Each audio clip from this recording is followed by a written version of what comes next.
When the Roman Empire turned its attention toward Britain, it did not do so because Britain was powerful, wealthy, or respected. Rome came because Britain was divided, distant, and vulnerable.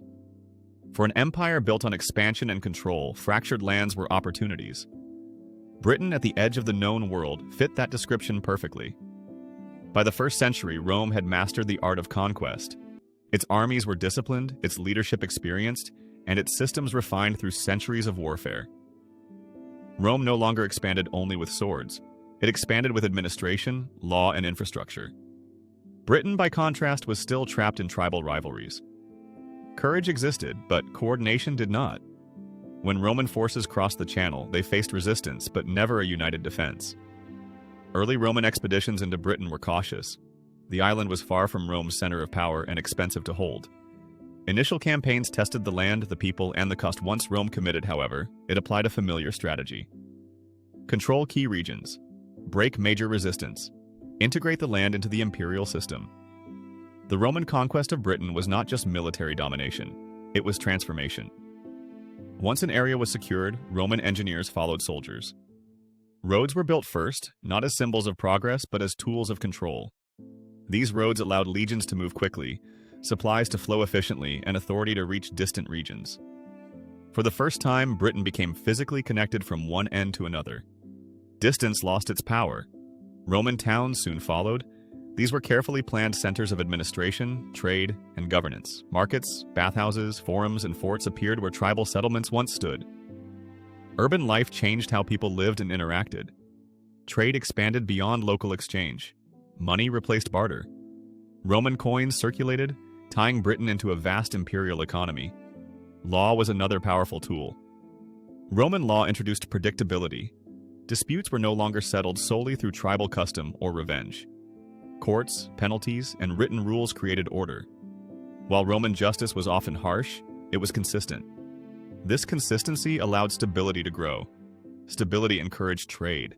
Trade created wealth, and wealth strengthened Roman control. Rome did not rule Britain through constant force. Instead, it ruled through cooperation and incentives. Local leaders who aligned with Rome were rewarded with status, protection, and economic benefit. Those who resisted faced swift punishment. This approach reduced the need for large numbers of soldiers. Rome governed Britain with relatively few troops by embedding its authority into everyday life. For Britain, this was a new experience. For the first time, the island was part of something larger than itself. Goods moved across borders. People traveled along Roman roads. Britain supplied grain, metals, and soldiers to the empire. In return, it received protection and access to a global network. Britain was no longer isolated, yet Britain was never central to Roman ambition. It was a frontier province, valuable enough to hold, but not important enough to prioritize above all else. Roman investment focused on maintaining control rather than fully developing the land. Large areas of Britain remained rural and poor. Roman culture influenced elites more than ordinary people. Even so, the psychological impact was enormous. Britain learned what centralized power looked like. It learned how systems could replace chaos. It learned that control did not require constant violence, but organization. These lessons mattered more than any monument or road. Roman rule also reshaped Britain's relationship with the sea. Supply lines crossed water. Ports became essential. Coastal defense gained importance. The sea was no longer only a source of threat. It became a connector. This shift in perception would later shape Britain's own ambitions. Roman Britain lasted nearly 4 centuries.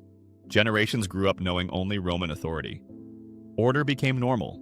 Roads, towns, and law shaped expectations. Tribal independence faded into memory. But beneath the surface, Rome's hold was never absolute. Resistance existed. Roman power depended on continued support from the wider empire.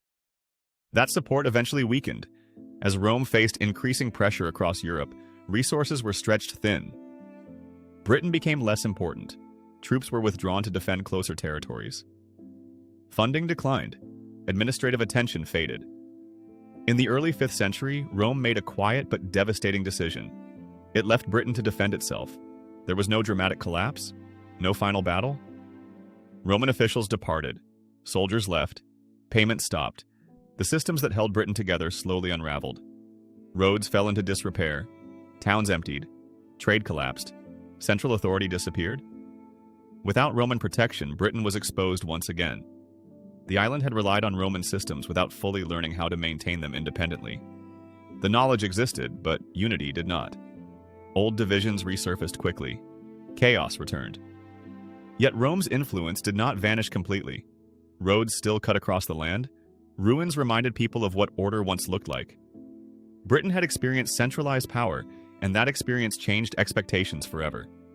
The memory of Rome lingered.